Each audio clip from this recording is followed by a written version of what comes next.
சற்றுமுன் திமுகவில் இணைந்த செங்கோட்டையன் ஓபிஎஸ் ஸ்டாலின் கொடுத்த பிரமாண்ட வரவேற்பு அதிர்ச்சியில் எடப்பாடி. அதாவது மௌனத்தை கலைத்து செப்டம்பர் 5ஆம் தேதி அன்று மனம் திறந்து பேசப்போவதாக அறிவித்திருந்த செங்கோட்டையன் சொன்னதைப் போலவே ஈரோடு மாவட்டம் கோபிசெட்டிப்பாளையத்தில் உள்ள கட்சி அலுவலகத்தில் நேற்று செய்தியாளர்களை சந்தித்து பேசினார். அப்போது அதிமுக என்ற இயக்கத்தை எம்ஜிஆர் 1972ஆம் ஆண்டில் தொடங்கினார். அதன் பின்னர் நடைபெற்ற திண்டுக்கல் இடைத்தேர்தலில் நாடே திரும்பி பார்க்கும் வெற்றியை அதிமுக பெற்றது. மேலும் 10 ஆண்டுகள் முதலமைச்சராக ஏழை எளிய மக்கள் போற்றும் ஆட்சியை எம்ஜிஆர் நடத்தினார்.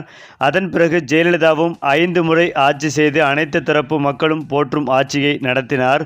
ஜெயலலிதா மறைவுக்கு பிறகு கட்சி உடையக்கூடாது என சசிகலாவை பொதுச் செயலாளராக நியமித்தோம். அந்த வகையில் கால சூழல் காரணமாக எடப்பாடி பழனிசாமி முதலமைச்சராகி ஆட்சி நடத்தினார்.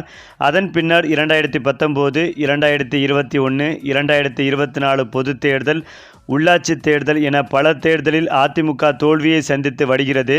மேலும் 2024 தேர்தலுக்கு பிறகும் நான் உட்பட அதிமுகவின் 6 முன்னாள் அமைச்சர்கள் எடப்பாடி பழனிசாமியை சந்தித்து கட்சியிலிருந்து வெளியேறியவர்களை மீண்டும் இணைக்க கோரிக்கை வைத்தும் அதை கேட்கும் மனநிலையில் அவர் இல்லை.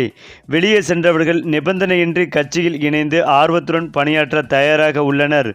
கட்சியில் அனைவரும் சேர்ந்து இணைந்து செயல்பட்டால்தான் அதிமுக எதிர்காலத்தில் வெற்றி இயக்கமாக செயல்படும். மேலும் இந்த இணைப்பு பணிகளை விரைந்து முடிக்க வேண்டும். தேர்தல் நெருங்கி வருகிறது.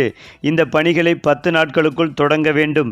என்னை போன்று ஒத்த கருத்துள்ள தலைவர்கள் பலர் உள்ளனர். அவர்கள் அந்த பணிகளை செய்ய தயாராகவும் உள்ளனர். எடப்பாடி பழனிசாமி அதற்கு தயாராக இல்லை என்றால் நாங்கள் சேர்ந்து ஒன்றிணைக்கும் முயற்சியை செயல்படுத்துவோம். அதிமுக ஒன்றிணையும் வரை எடப்பாடி பழனிசாமி பிரச்சார பயணத்தில் பங்கேற்க மாட்டேன்.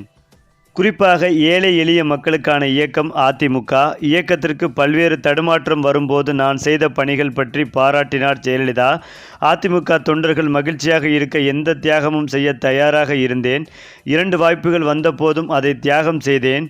ஏழை எளிய மக்களுக்கான இயக்கம் அதிமுக. இயக்கத்திற்கு பல்வேறு தடுமாற்றம் வரும்போதும் நான் செய்த பணிகள் பற்றி பாராட்டினார் ஜெயலலிதா.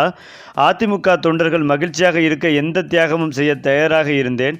2 வாய்ப்புகள் வந்த போதும் அதை தியாகம் செய்தேன் என்று கூறினார் செங்கோட்டையன். அதேபோல் செங்கோட்டையனின் இந்த பேச்சு அதிமுக வட்டாரத்தில் பெரும் அதிர்வலைகளை ஏற்படுத்திய நிலையில்தான் கட்சியின் மூத்த தலைவர்களை சந்தித்து எடப்பாடி பழனிசாமி ஆலோசனையில் ஈடுபட்டார். இந்த நிலையில் அதிமுக ஈரோடு புறநகர் மாவட்ட செயலாளர் மற்றும் அதிமுகவின் அமைப்பு பொதுச் செயலாளர் பொறுப்புகளில் இருந்து செங்கோட்டையனை நீக்கி எடப்பாடி பழனிசாமி அறிவிப்பை வெளியிட்டிருக்கிறார். மேலும் அதிமுகவிலிருந்து நீக்கப்பட்டது குறித்து செங்கோட்டையன் பேசும்போது, ஜனநாயக அடிப்படையில் கட்சியிலிருந்து விளக்கம் கேட்க வேண்டும். என்னிடம் விளக்கம் கேட்காமலே நடவடிக்கை எடுக்கப்பட்டுள்ளது. தர்மம் வெல்ல வேண்டும். எனது பதவிகளை படித்ததால் வேதனை கிடையாது. கட்சி பதவியை படித்ததற்கு என்னுடைய மகிழ்ச்சியை தெரிவித்துக் கொள்கிறேன். என் மீதான நடவடிக்கைக்கு காலம் பதில் சொல்லும். என்னுடைய ஒருங்கிணைப்பு பணி தொடரும். காலில் விழுகிறோம், கட்சியில் சேர்த்து கொள்ளுங்கள் என்று சொல்பவர்களையே புறக்கணித்துள்ளனர் என்று தெரிவித்துள்ளார் செங்கோட்டையன். குறிப்பாக அதிமுகவில் எடப்பாடியை விட சீனியர் செங்கோட்டையன் தான். மூத்த தலைவரும் செங்கோட்டையன் தான். அதிக முறை எம்எல்ஏவாக இருந்தவரும் செங்கோட்டையன் தான். அதிமுகவின் முன்னாள் அமைச்சர் செங்கோட்டையன் 1971ஆம் ஆண்டு திமுகவில் இருந்தார். 1972ஆம் ஆண்டு எம்ஜிஆர் தலைமையிலான அதிமுகவில் இணைந்தார் செங்கோட்டையன். மேலும் எம்ஜிஆருக்கு மிகவும் நெருக்கமாக இவர் கட்சியில் இணையும் போதே எம்ஜிஆர் மன்ற மாவட்ட செயலாளராகவும் நியமிக்கப்பட்டிருக்கிறார். தன்னுடைய மாவட்டத்திற்கு உட்பட்ட தொகுதிகளில் கட்சி ரீதியிலான செயல்பாடுகள் மூலம் எம்ஜிஆரின் கவனத்தை ஈர்த்து நற்பெயரை பெற்றிருக்கிறார் செங்கோட்டையன். அதேபோல் 1975ஆம் ஆண்டு கோவை மாவட்டத்தில் ஒரு பொதுக்குழு கூட்டம் நடைபெற்றது. அந்த பொதுக்குழு கூட்டத்திற்காக குழு ஒன்று அமைக்கப்பட்டது. அந்த குழுவின் பொருளாளராக நியமிக்கப்பட்ட செங்கோட்டையன் பொதுக்குழு கூட்டத்தை சிறப்பாக நடத்தி முடித்தார். மேலும் அந்த பொதுக்குழு கூட்டத்தை சிறப்பாக முடித்ததற்காக செங்கோட்டையனுக்கு எம்ஜிஆர் ஒரு பிளாங்க் செக்கை விழா மேடையிலேயே கொடுத்திருக்கிறார். ஆனால் அதனை செங்கோட்டையன் வாங்க மறுத்திருக்கிறார். இப்படி அதிமுகவின் தீவிர தொண்டனாக இருந்திருக்கிறார் செங்கோட்டையன். அதன் பிறகு படிப்படியாக உயர்ந்து 1977இல் ஈரோடு மாவட்டம் சத்தியமங்கலம் தொகுதியில் போட்டியிடுகிறார். போட்டியிட்ட முதல் தேர்தலிலேயே திமுக வேட்பாளரை தோற்கடித்து வெற்றி பெற்று எம்எல்ஏ ஆகிறார் செங்கோட்டையன். தொடர்ந்து 1980இல் கோபிசெட்டிப்பாளையம் சட்டப்பேரவை தொகுதியில் போட்டியிட்டு எம்எல்ஏ ஆகிறார். அது மட்டுமில்லாமல் 1980 தற்போது வரை அதே தொகுதியில் போட்டியிட்டு வருகிறார். இடையில் 1996ஆம் ஆண்டு மட்டும் தோல்வியை தழுவினார். மேலும் 2001 தேர்தலில் போட்டியிட சீட் வழங்கப்படவில்லை. கோபிச்செட்டிப்பாளையம் தொகுதியில் மொத்தம் 9 முறை எம்எல்ஏவாக இருந்திருக்கிறார். தற்போதைய எம்எல்ஏவும் இவர்தான். அதேபோல் மறைந்த முதல்வர் கருணாநிதி மற்றும் அமைச்சர் துரைமுருகனை போன்று அதிக தேர்தல்களில் போட்டியிட்டு வெற்றி பெற்ற மூத்த தலைவர்களில் ஒருவராக செங்கோட்டையன் இருக்கிறார். தமிழக அரசியல் களத்தில் எம்ஜிஆருக்கு பிறகு ஜெயலலிதா பொதுச் செயலாளராக பதவியேற்ற பிறகும் ஜெயலலிதாவிற்கும் ஒரு அபிமான நபராகத்தான் செங்கோட்டையன் திகழ்ந்திருக்கிறார். மேலும் எம்ஜிஆருடன் தேர்தல் பிரச்சாரத்திற்கு செல்வது, ஜெயலலிதாவின் பிரச்சார திட்டமிடலை வகுப்பது என கட்சி தலைமைக்கு பல்வேறு விதங்களில் உறுதுணையாக இருந்திருக்கிறார். இதனைத் தொடர்ந்து பல உயரங்களை செங்கோட்டையன் அடைந்திருக்கிறார்.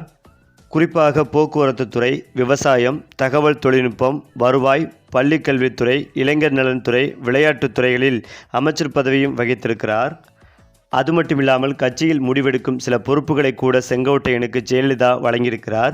இப்படி எம்ஜிஆர் ஜெயலலிதாவுக்கு நெருக்கமான செங்கோட்டையன் எடப்பாடி பழனிசாமிக்கும் சீனியர். 2014 ஜெயலலிதா சிறை செல்ல நேரிடும் பொழுது அப்போது செங்கோட்டையனின் பெயர்தான் முதல்வர் பதவிக்கு அதிகமாக அடிபட்டது. ஆனால் அப்போது அவருக்கு வாய்ப்பு கிட்டவில்லை. ஓபிஎஸ் தான் முதல்வரானார் என்பதும் குறிப்பிடத்தக்கது.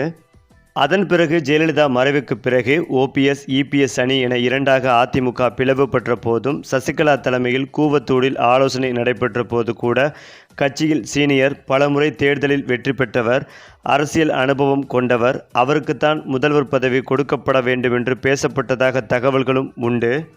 ஆனால் முதல்வர் பதவி கொடுக்கப்பட்டது எடப்பாடி பழனிசாமிக்குத்தான். கொங்கு கோட்டையில் மிகவும் செல்வாக்குமிக்க தலைவராக இருக்கும் செங்கோட்டையன் தற்போது எடப்பாடிக்கு எதிராக போர்க்கொடியை தூக்கியிருக்கிறார். இந்த நிலையில்தான் அதிமுகவிலிருந்து செங்கோட்டையன் நீக்கப்பட்ட பிறகு செங்கோட்டையன் ஆதரவாளர்கள் செங்கோட்டையனின் இல்லத்திற்கு சென்று அவரை சந்தித்தும் வருகின்றனர். மேலும் ஓபிஎஸ் ஆதரவாளர்களும் ஈரோட்டில் செங்கோட்டையனை சந்தித்து ஆதரவு தெரிவித்துள்ளனர். இன்று நீலகிரி மாவட்ட ஓபிஎஸ் அணி நிர்வாகிகள் செங்கோட்டையனை சந்தித்து சால்வை அணிவித்து தங்கள் நன்றியை தெரிவித்துள்ளனர்.